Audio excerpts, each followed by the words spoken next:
Beat Miners Radio. They all are now on the same team. Beat Miners Radio. Can't you see? Beat Miners Radio. They're all on the same team now. Yeah. One time, it's the world's greatest, the KID, the Kid Capri. You are now rocking with Beat Miners Radio. Top tier is coming. Get ready.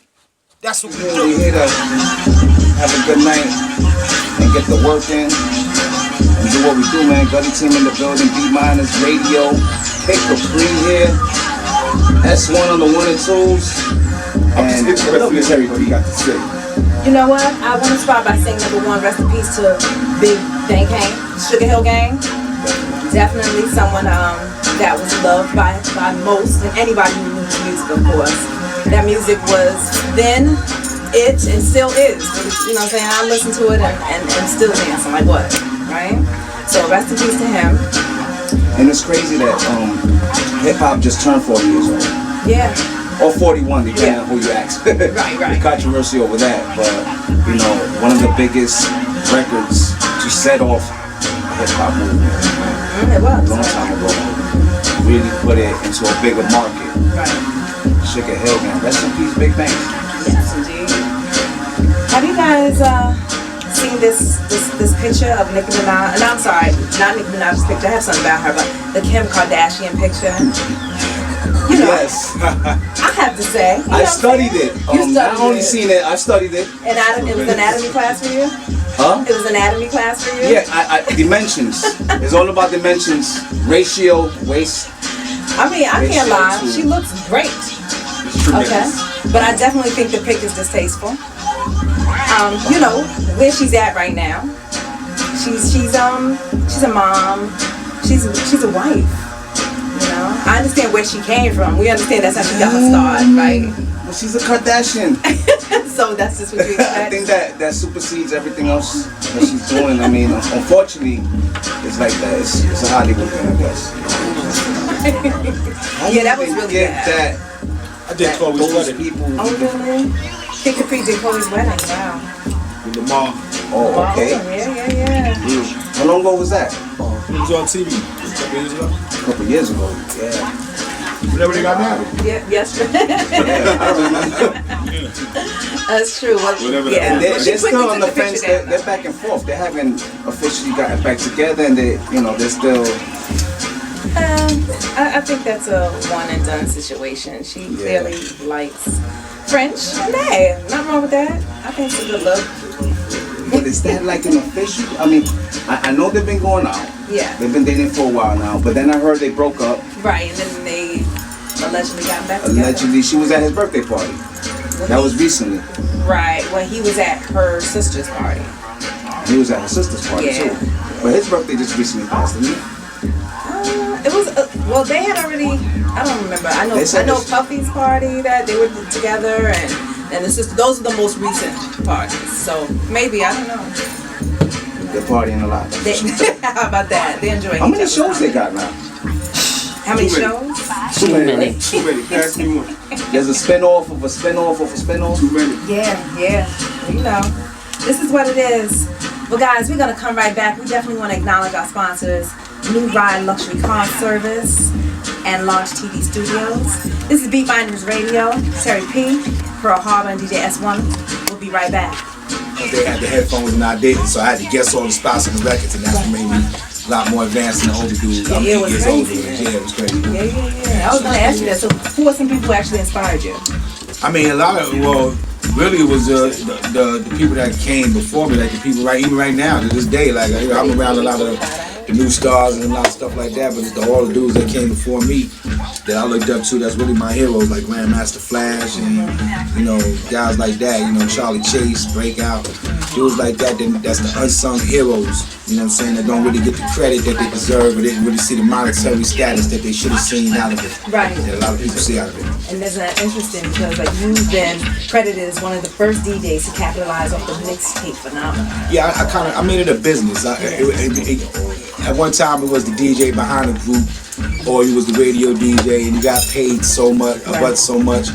I didn't want to be looked at as that. I wanted to be, you know, people looking at him as DJs as somebody just playing records, and that they were second, you know, admissible, and I didn't want to be looked at like that. I wanted to be looked at as an artist, so that's why I went as hard as I did to become that. Right. And for people to respect it, and it worked out. And you've done made your mark. Thank you. That's for certain. You're welcome.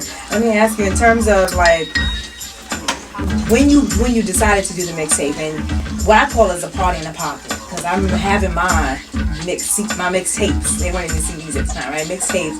And I'm like, you could take this to your girl's house, your people's house. Y'all had a house party with the daggone tape. What was that? Yeah. Right? I mean, they used to take my tapes and put it, like, if there was a party going on. Right. And if a needle broke and the DJ couldn't play, they just put my tape and rock the party. That's I think what kind of made it special with my tapes is that when you heard my live tapes, when you heard the tapes I made in my house, right, in my my studio, it sounded like it was a live party. It sounded like it was in front of a crowd, because that's the feeling I'm having at that. Mm-hmm. And that's what I really wanted people to do more than hear me. I wanted them to feel me more. Right. You know what I'm saying? And when you put it in your car, it's what you felt like you was there. Right. You know what I'm saying? So that's why it worked out real good. It definitely did. And one of my most memorable songs, and I'm sure most people can definitely agree with me, Frankie Beverly and Maze, Before I Let Go. My gosh, like that's that record, right?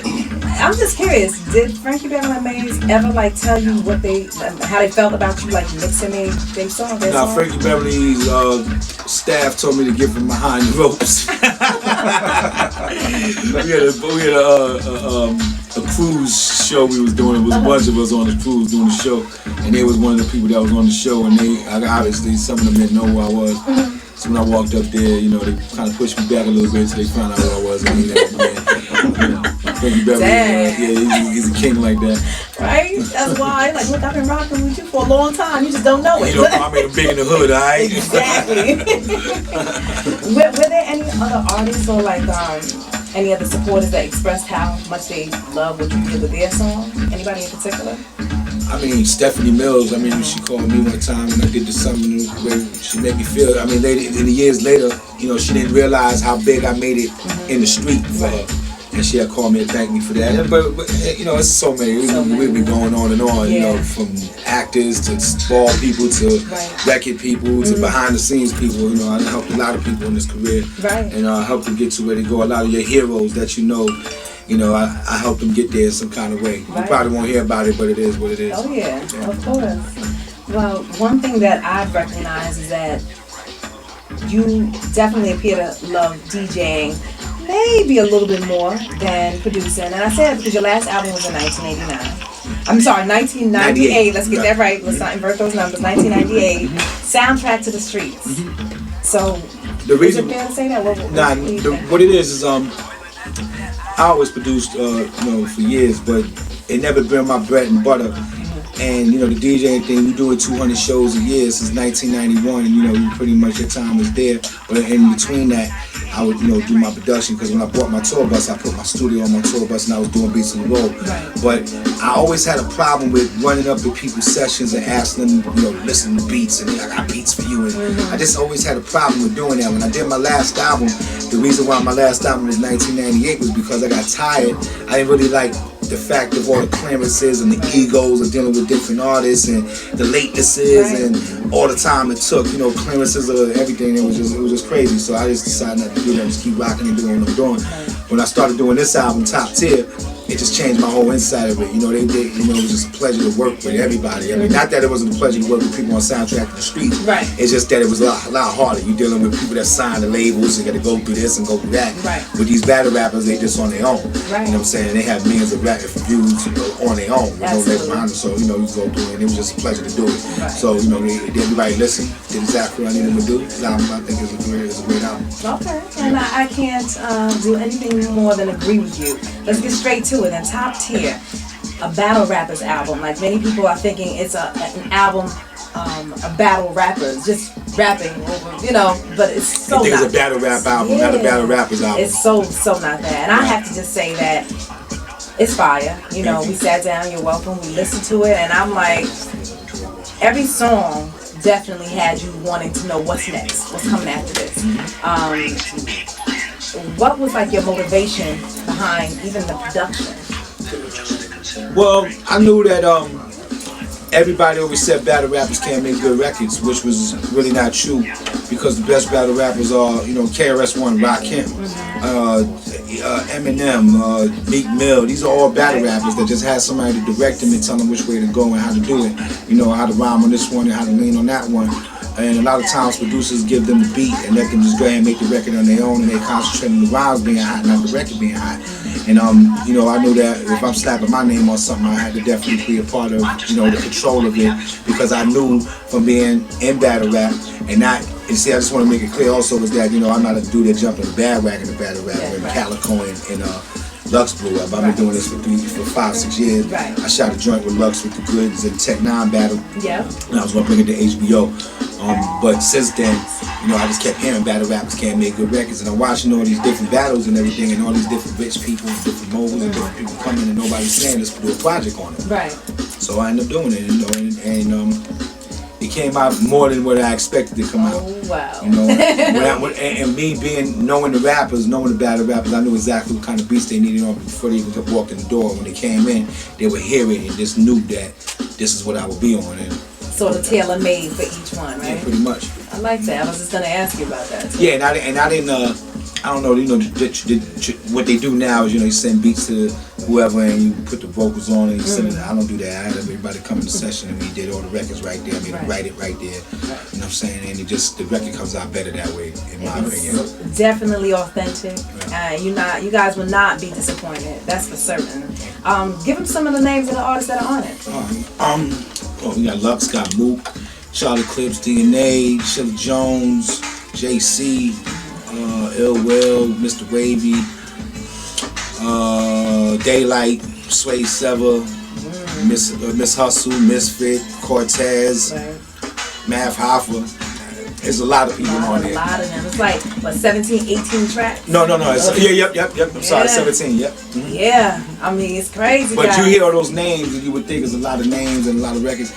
But the way everything is structured and put together, when you hear the whole album from beginning to end, it's like I'm telling a story. The same way I DJ. When I do my parties, I always like to have a beginning, a middle, and an end, like I'm trying to tell you a story. So when you sit there and you watch it, I take on kind of like a journey, and that's the same thing I'm doing with the album. Is that I'm trying to make it a beginning, a middle, and an end. So this way, when you hear everything, you're like, damn, I want to hear it all together, not just one. Yeah. And that's why I kind of want to just put the album out without a single. Right. I just want to store it out, let the public pick whatever they want.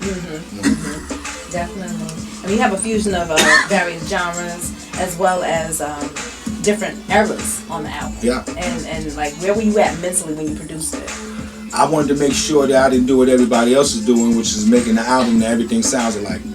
Yeah. All the beats sound like they're made from the same instruments. That's every day. Everybody using the same, you know, sounds. You know, and I use 808s on my joints because you got to keep up with the times. You can't have an old school way of thinking, but you got to be able to mix it up and have everything coming from everywhere. Right. Instead of just being stuck in one box, and that's not what I want to do. And that's another reason why I gave 17, 18 tracks up, is because, you know, I have a point to prove with this battle rap thing. So at the end of the day, they needed more than just the standard. Right. You know what I'm saying? And you know, hope it work out, man. Definitely. We're going to get some more from Kid Capri when we come back. It's Terri P. You're listening to Beat Miners Radio.